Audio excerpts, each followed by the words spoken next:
wabarakatuh. Nama saya Fanya Akila Faiza. Jadi hari ini Assalamualaikum warahmatullahi wabarakatuh. Nama saya Fanya Akila Faiza, absen 8 dari kelas 11F. Jadi hari ini saya akan menjelaskan tentang kasus partikularisme. Hari ini saya akan menjelaskan tapi sambil menggunakan skincare. Mohon maaf karena telat mengumpulkan tugas karena storage HP saya penuh banget, Bu. Maaf ya, Bu. Akan mulai dengan pengertian partikularisme. Partikularisme pada dasarnya mengandung paham yang cenderung mengutamakan atau mementingkan kepentingan pribadi dan kelompok tertentu. Partikularisme memiliki kemungkinan menjadi sumber konflik karena cenderung mementingkan pribadi atau kelompok sendiri daripada kepentingan umum atau publiknya. Latar belakang partikularisme. Partikularisme merupakan sikap atau pandangan yang lebih mementingkan diri sendiri atau kelompok sendiri daripada orang lain. Oleh karena itu, partikularisme identik dengan eksklusivisme kelompok. Sikap partikularisme dalam masyarakat dapat beraneka ragam di antara etnosentrisme, nepotisme, dan rasisme. Selanjutnya, ada contoh kasus partikularisme yang saya ambil dari web. Nah, warga non-Papua memperlakukan rasis terhadap mahasiswa Papua asal Kabupaten Lanijaya, Provinsi Papua Pegunungan, di kontrakan mahasiswa Lanijaya Perumahan Taman Kota di Jakarta.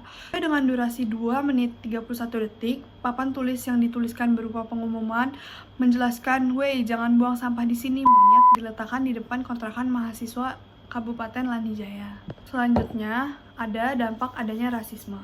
Pertama, korban dapat mengalami trauma psikologis. Jadi, mahasiswa Papua yang menjadi korban rasisme sering mengalami trauma psikologis seperti stres, kecemasan, dan perasaan tidak aman. Perasaan terisolasi dan kurangnya dukungan juga bisa mengarah pada masalah kesehatan mental yang lebih serius. Yang kedua, ada polarisasi sosial. Insiden rasisme bisa memburuk hubungan antar kelompok di Indonesia, terutama antara masyarakat Papua dan non-Papua. Ini bisa meningkatkan polarisasi sosial dan mengurangi rasa persatuan dan kesatuan di negara yang beragam seperti Indonesia. Yang ketiga, gerakan separatisme. Ketidakadilan dan rasisme yang dialami oleh masyarakat Papua seringkali digunakan sebagai alasan oleh kelompok separatis untuk mendorong agenda kemerdekaan. Hal ini dapat memperburuk situasi politik dan keamanan di Papua dan sekitarnya. Dampak yang keempat adalah reaksi pemerintah dan keamanan. Pemerintah seringkali merespon insiden rasisme dengan pendekatan keamanan yang bisa memperburuk ketegangan. Reaksi yang berlebihan atau penggunaan kekuatan berlebih oleh aparat keamanan juga dapat memperparah konflik. Nah, yang kelima, tekanan internasional. Isu rasisme terhadap masyarakat Papua sering mendapat perhatian dari komunitas internasional, terutama terkait dengan pelanggaran hak asasi manusia. Ini juga bisa merusak citra Indonesia di mata dunia dan mempengaruhi hubungan diplomatik. 6. Dan yang terakhir, penurunan kepercayaan terhadap pemerintah. Ketika masyarakat merasa bahwa pemerintah tidak menangani isu rasisme dengan serius, kepercayaan terhadap pemerintah bisa menurun. Ini dapat memperlemah otoritas pemerintah dan menimbulkan keresahan masyarakat. Selanjutnya, saya akan membahas tentang teori. Teori yang pertama adalah teori konflik atau konflik teori. Menurut teori konflik, rasisme adalah alat yang digunakan untuk kelompok dominan untuk mempertahankan kekuasaan dan kontrol atas kelompok lain. Dalam konteks ini, kelompok mayoritas di Indonesia mungkin melakukan rasisme untuk menjaga dominasi mereka atas kelompok minoritas seperti orang Papua, dengan menciptakan hierarki sosial yang didasarkan pada ras atau etnisitas. Ketegangan antara kelompok mayoritas dan minoritas sering diperburuk oleh ketidaksetaraan ekonomi dan politik. Yang kedua, teori kategori sosial atau social categorization theory.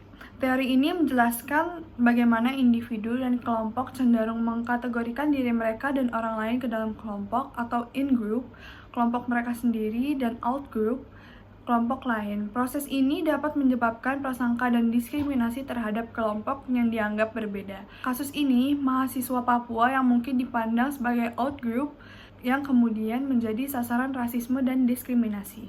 Yang terakhir, saya akan membahas tentang kesimpulan kasus rasisme terhadap mahasiswa di Papua ini. Rasisme terhadap mahasiswa Papua di Jakarta menunjukkan bahwa rasisme masih menjadi salah satu masalah serius di Indonesia, khususnya terhadap kelompok minoritas seperti orang Papua.